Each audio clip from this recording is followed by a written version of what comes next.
Halo Pami Friend, UTBK udah semakin dekat. Beberapa dari kamu mungkin masih ada yang deadlineer, belum nentuin pilihan juga. Beberapa dari kamu udah nentuin pilihan. Tapi di waktu yang tinggal dikit ini, saya nggak pengen teman-teman sekalian, Pami Friend semua, kalah sama yang namanya kekalahan sementara. Menyerah karena kekalahan sementara atau temporary defeat. Karena kalau menurut buku dari Napoleon Hill, Think and Grow Rich, ini salah satu buku yang terkenal banget lah, banyak direkomendasikan. Ini adalah salah satu kebiasaan buruk yang membuat orang jadi gagal. Dan inilah yang akan saya bahas di podcast UTB Kui untuk teman belajar kamu di episode ke-9 ini. Gimana kita bisa memantapkan hati kita, memfokuskan mental kita untuk meraih kesuksesan. Jangan sampai kita menyerah ketika kita udah selangkah menuju sukses, karena itu cerita yang ada di buku ini gitu. Karena kan sekarang teman-teman udah pada suka nge-share tuh rasionalisasi dari Pamify, ada yang udah hijau, ada yang belum, dan juga skor-skor ini udah banyak ikut tryout, ada yang udah mulai berprogres, ada yang progresnya masih minim, ada yang masih naik turun gitu. It's okay, setiap orang tuh punya perjalanannya masing-masing. Yang penting kita berusaha sebaik-baiknya dan fokus, karena balik lagi di cerita buku ini tuh waktu itu ada ceritanya tuh lagi musim nambang emas, semua orang nambang emas. Nah ada orang tuh mulai nambang emas, dia awalnya dapet, wah terus dia pengen eksplorasi lebih. Dia gali-gali kok tiba-tiba emasnya hilang. Dia gali terus di bor makin ke bawah-bawah, udah beli mesin-mesin segala macam tuh nggak nemu-nemu lagi. Dia nyerah akhirnya. Dia nyerah. Terus dia jual mesinnya. Nah orang yang beli ini akhirnya nyewa seorang ahli dan dihitung-hitung ternyata itu cuma 3 kaki lagi. 3 feet from gold gitu judulnya tuh. Jadi bayangin ini udah setipis itu tapi ternyata menyerah gitu. Dan ini katanya semua orang yang sukses, karena buku ini tuh mewawancarai banyak banget orang-orang terkaya di Amerika. Itu pernah mengalami kekalahan sementara, temporary defeat. Pernah ada fase di mana ini kayak mereka nggak yakin akan sukses, tapi mereka jalan terus gitu. Jadi mereka hampir gagal, tapi lompatan ini, satu langkah menuju kesuksesan ini mereka yakini, mereka usahakan, mereka persisten, mereka gigih gitu. Hingga akhirnya mereka jadi sukses. Nah kita nggak mau kita pergi dari perjalanan menuju sukses itu kita udah kurang selangkah lagi, kita mundur. Inilah langkah itu yang penting, karena semua hasil UTBK, tryout UTBK ini, rasionalisasi ini tuh cuman alat doang, cuman indikator supaya kita terpacu, bisa meningkatkan motivasi kita. Kalau udah hijau kita makin optimis, kalau belum kita kejar gitu. Ini bukan cerminan UTBK yang asli juga gitu, maksudnya belum mencerminkan segitunya, walaupun kalau di rasionalisasi Pamify itu udah 20% lebih gitu loh sampelnya. Ya cukup menggambarkan, tapi it's not the real fight gitu. Real fightnya ya masih berapa minggu lagi ketika mulai UTBK itu.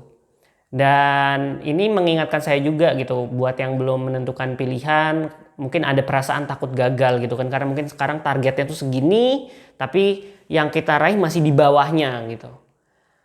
Mungkin ada keraguan, pengen realistis, karena kan saya kemarin bilang kalau kemarin waktunya masih panjang tuh saatnya delusional. Tapi ketika sekarang harus menentukan pilihan, ya mungkin teman-teman harus pertimbangkan lagi gitu. Karena menurut saya gini, tiap orang tuh punya kemampuannya yang saat ini, itu sekarang. Tapi kita suka ngeset target yang harus lebih tinggi dong. Lebih tinggi dari kemampuan kita sekarang. Jadi kalau yang tadi itu batasnya adalah batas kita saat ini, kondisi kita saat ini, kita tetapkan target. Kita tahu nih ini udah realistis target yang kita punya. Misalnya sekarang nilai udah rata-rata bisa sampai 600-an, tryout 700-an, yaitu kemampuan saat ini, itu target yang realistis. Tapi ada juga yang namanya stretch goal, target yang kita bisa molorin, kita bisa memacu diri kita ke sana gitu. Itu lebih tinggi. Kalau nilainya misalnya sekarang 600-700, tetapkan targetnya 800 biar kita usaha lebih gitu. Karena kita juga suka berprogres, kita suka bisa mengeksplor jati diri kita gitu. Dan tapi masing-masing orang mungkin punya batasnya maksimal gitu, apalagi waktu juga makin deket. Kalau sekarang teman-teman 600 bisa jadi, ya saya nggak tahu, itu tergantung dari masing-masing orang. Bisa jadi emang dia masih bisa maksimal sampai 1200 ibaratnya. Atau ada juga yang kalau dihitung-hitung secara nyata mungkin cuman maksimal 1100 gitu.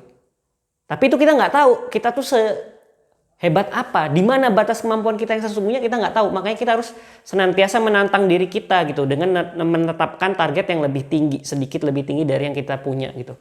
Dan dengan itu kita terus berusaha, karena berusaha otak tuh juga berusaha lebih, karena kalau kita yakin kita bisa, pasti otak akan mengusahakan gitu, pikiran kita, mental kita akan mengusahakan. Makanya yang penting optimis dulu, walaupun pada akhirnya nanti ya kita tentunya punya batas, tapi kita nggak tahu kalau kita nggak nyoba batas ini gitu. Orang tadi nggak tahu itu bisa sampai mana gitu. Kalau misalnya dia terus-terusin, padahal kan dapat gitu. Itu gambarannya itu gitu. Karena kalau dia terusin, andai dia terusin, dia tuh dapat 3 kaki lagi dari emas gitu. Tapi ya dia menyerah gitu. Bisa jadi kita kayak gitu kan. Nah, kalau buat yang mau menentukan pilihan, saran saya kalau masih bingung ya pertimbangkan lagi pilihan apa yang akan teman-teman sesali atau tidak sesali. Karena dari situ teman-teman akan tahu pilihan apa yang harus diambil. Karena dilema seperti ini juga saya dulu alamin waktu saya lagi S3, mau udah 4,5 tahun, tapi saya juga nggak segitu enjoynya, maksudnya mikirin bener nggak sih saya pengen ngelakuin radar, signal processing yang itu terlalu matematis dan cuman untuk militer, nggak nyata lah. Di satu sisi saya punya juga minat untuk bikin startup, untuk mengeksplor kemampuan saya dalam mengkomunikasikan sains dan segala macam ini gitu. Dan itu ada golden momennya juga sekarang ini untuk orang Indonesia gitu. Nah waktu itu teman saya bilang, ya saya takut gitu. Karena impian tuh menakutkan dan memilih itu emang kehilangan pilihan yang lain gitu kan. Masa kita juga nggak tahu pilihan ini kita akan sukses atau enggak gitu kan. Karena kita manusia, kita nggak bisa ngelihat masa depan seperti apa gitu. Tapi pilihan ini terlepas dari ada cara memilih yang baik gimana sih, kan banyak yang nanya ke saya. Ujungnya sebenarnya pilihan yang baik itu pilihan yang teman-teman bisa hidup dengan konsekuensinya, apapun itu dari konsekuensi pilihan teman-teman. Jadi waktu itu tuh roommate saya namanya Ronggo, itu alumni Fisika Teknik ITB 2001. Dia bilang, ya pertama-tama bersyukurlah kalau lo masih punya pilihan, kata dia. Karena emang bermimpi itu mungkin sebuah kemewahan, gak semua orang punya impian. Mungkin beberapa orang cuma puas gini-gini aja, gak pengen meraih goal yang lebih tinggi, menantang diri sendiri dari batas kemampuan yang ada. Jadi ketika kita bisa punya impian tuh kita bisa berkembang, itu adalah suatu anugerah juga. Dan ada yang bilang kalau impian kita tuh gak membuat kita takut, ya mungkin impian kita gak terlalu besar, gak cukup besar gitu. Jadi wajar kalau takut. Nah sekarang masalahnya kalau kita mau memilih, itu gimana milihnya? Nah Ronggo waktu itu dia ambil suatu lesson, suatu wisdom dari buku yang namanya judulnya tuh Musashi. Jadi dia bilang kalau kita mau membuat pilihan sulit, bawalah resikonya di depan. Jadi bayangin ketika 5 tahun dari sekarang, setahun dari sekarang, 2 tahun dari sekarang, apa yang akan kita sesali? Pilihan mana yang kita akan menyesal kalau kita nggak ambil, sekalipun kita akan gagal. Jadi waktu itu saya mikir, kalau saya ambil S3 terus gagal, lebih nyesel mana dibanding saya melakukan startup terus gagal. Atau pilihan mana yang saya akan lebih menyesal kalau nggak ambil. Ya, ternyata saya lebih akan menyesal kalau saya tidak melakukan startup. Dan walaupun saya harus kehilangan peluang untuk jadi S3 gitu, untuk jadi dokter, tapi kalau saya berusaha sungguh-sungguh di startup ini dan terus saya gagal, terus saya gagal juga gelar doktor, tapi saya akan senang karena saya sudah mencoba menjalani impian ini. Dan impian ini pun masih berjalan, saya nggak tahu ujungnya kemana Pak Hamify ini akan sukses atau apa. Tapi yang jelas sekarang pun saya tidak menyesal gitu, karena jadinya bisa fokus. Karena memilih itu intinya membuat kita fokus juga gitu, kayak yang saya pernah bahas. Karena pilihan pasti nggak sempurna, pilihan nggak pasti bisa kita raih. Tapi pilihan tuh membuat kita komitmen sama apa yang sudah kita pilih. Jadi kalau kita udah milih, kita nggak boleh lihat ke belakang lagi. Yang sering dicontohkan adalah istilah burn the ship, bakar kapal. Jadi dulu ada yang namanya Hernan Cortés, itu kepala ekspedisi lah, kapten ekspedisi dari Spanyol ke Meksiko. Jadi dia ke dunia yang baru, dan begitu nyampe Meksiko, kapal dia bakar supaya orang-orang tuh fokus bertarung di sana. Gitu loh, udah nggak mikir pulang lagi. Jadi kalau teman-teman udah sampai di pilihan, teman-teman udah tahu apa yang pilihan mana yang tidak akan teman-teman sesali meskipun teman-teman gagal, pilihlah itu dan jangan lihat ke belakang lagi. yakinlah bahwa semuanya adalah yang terbaik. Karena itu cuma soal kepercayaan kita gitu. Karena pun nanti, kayak yang saya bilang, pilihan itu nanti ada revisinya. Life is all about revision. Kalau teman-teman nanti gagal, mentok, teman-teman harus positive thinking. Karena pasti ada jalan lain menuju Roma gitu, menuju kesuksesan. Maksudnya mau masuk PTN, mau masuk PTS tuh ada tantangannya masing-masing, ada plus minusnya. Dan semua orang punya chance untuk sukses gitu loh. Mau itu PTN, mau itu PTS. Jadi itu nanti, tapi itu pikirinnya nanti aja. Sekarang pikirin gimana win dulu. Karena ini udah tinggal dikit lagi. Mental teman-teman harus dijaga supaya kuat, tangguh. Karena yang paling penting adalah teman-teman berperang, gak mikirin ke belakang, gak mikirin bakal menang atau kalah. Pokoknya perang-perang aja gitu. Karena ketika ya kapal tuh udah dibakar, gak ada pilihan lain. Pokoknya perang gitu. Ujungnya kalau gak kalah, menang gitu kan pasti. Kayak gitu sih. Jadi pikirkanlah baik-baik, pertimbangkan baik-baik. Kalau mau realistis ya mungkin sekarang saatnya, tapi bakal nyesel nggak menjadi realistis?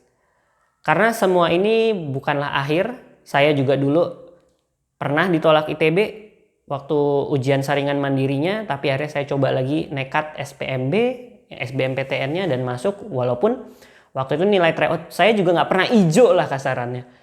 Kalau dulu tuh disuruh 65%, 70% untuk masuk stay ITB, saya tuh wah 40%. Paling mentok kayaknya pernah 51% gitu.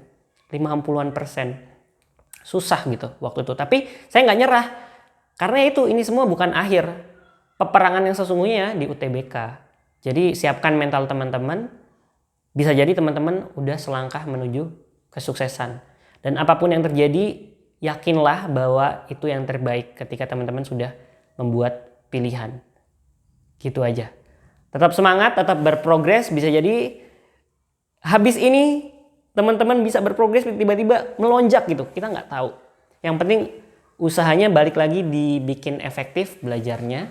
Itu yang penting. Dan tetap jaga pikirannya. Karena di buku ini meskipun ada beberapa yang udah agak kadaluarsa ya pengetahuannya karena kita udah punya neuroscience apa segala macam. Tapi ini benar-benar orang yang sukses tuh ya dimulai dari pikirannya dulu. Pikirannya tuh harus difokuskan ke kesuksesan. Mau itu punya kalah, kesandung dikit-dikit dia tetap maju lagi. Nilai tryout mundur-mundur lagi dia tetap maju. Nilai tryout belum hijau dia tetap berusaha. Di waktu yang singkat ini dia mau manfaatkan sebaik-baiknya, seefektif-efektifnya supaya dia nanti bisa meraih impiannya. Ya, gitu aja. Sampai jumpa di podcast selanjutnya. Dah.